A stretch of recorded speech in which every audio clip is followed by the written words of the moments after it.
Hello and welcome to Livewise Buy Hold Sell. My name is Anna Dadich.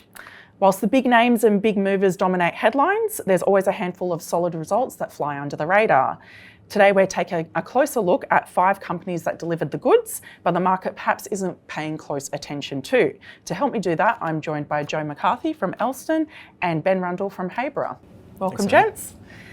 First up, let's discuss Pinnacle Investment Management. Pinnacle is a financial services company providing distribution and other services for a handful of funds management businesses. Ben, I'll come to you first. Is it a buy, hold or sell? I think Pinnacle's a buy, particularly given the share price has pulled back a little bit. The power of their distribution network is just so strong, and that's driving a lot of talent towards the business.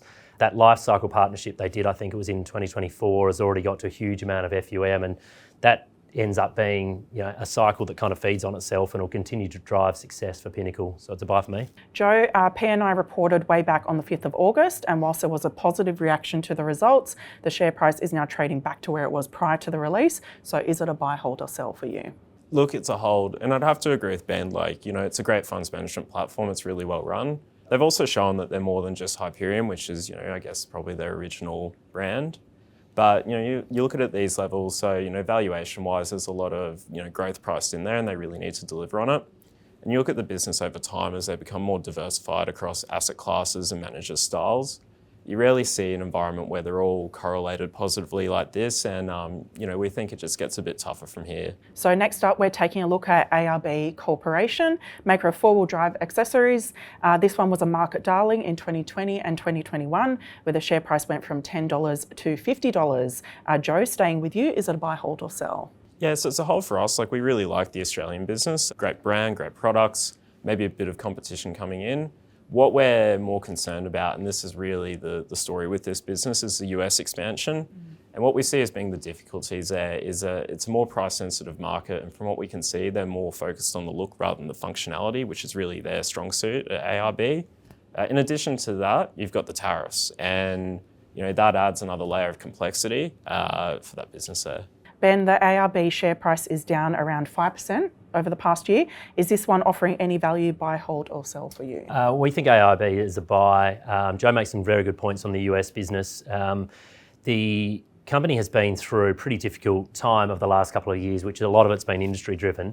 I think we're coming to the end of that, and sort of adding to my bullishness, I guess, is actually probably the US business where they did acquire the 4 parts business. I think that they'll have great success with that, and it's a big market over there. So I think ARB is a buy. To round out this segment, we're zooming in on Hub24.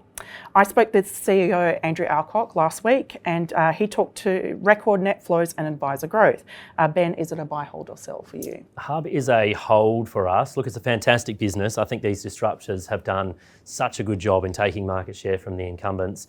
The share price for Hub has been driven not only by their earnings, but also by multiple expansion.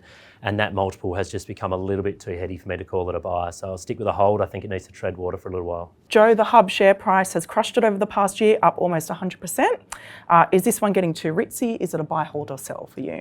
Yeah, look, for us it's a hold, and agree with Ben, they've done a great job in terms of the business. It's very high performing, generating a lot of flows.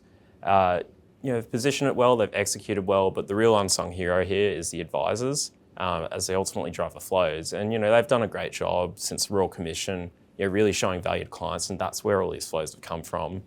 Now, when we look forward, you've got the retirement income covenant coming in. Some of the platforms, their competitors, appear to be a bit more advanced in developing solutions to that. And what's going to drive the flows in the future is what allows them to add the most value for the clients. And that's where it gets a bit tricky.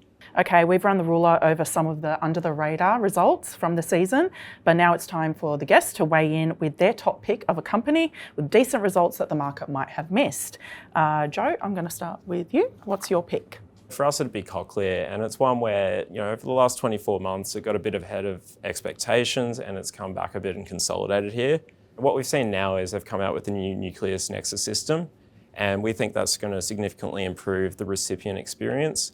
In addition to that, it solves a big issue in the audiologist industry where there's significant backlogs. It makes it a lot more efficient for them to treat the recipients, and we think that enables the next leg of growth. Ben, what's your pick? I think Hansen looks really good here. So Hansen is a software company providing technology to utilities and communications businesses.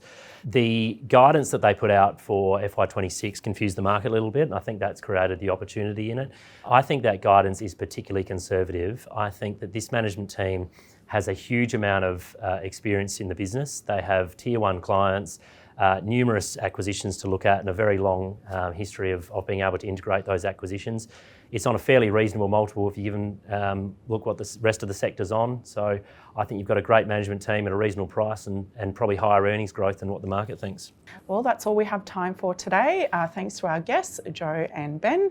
If you enjoyed that episode of Buy, Hold, Sell, give it a like, and don't forget to subscribe to our YouTube channel. We release new content every week.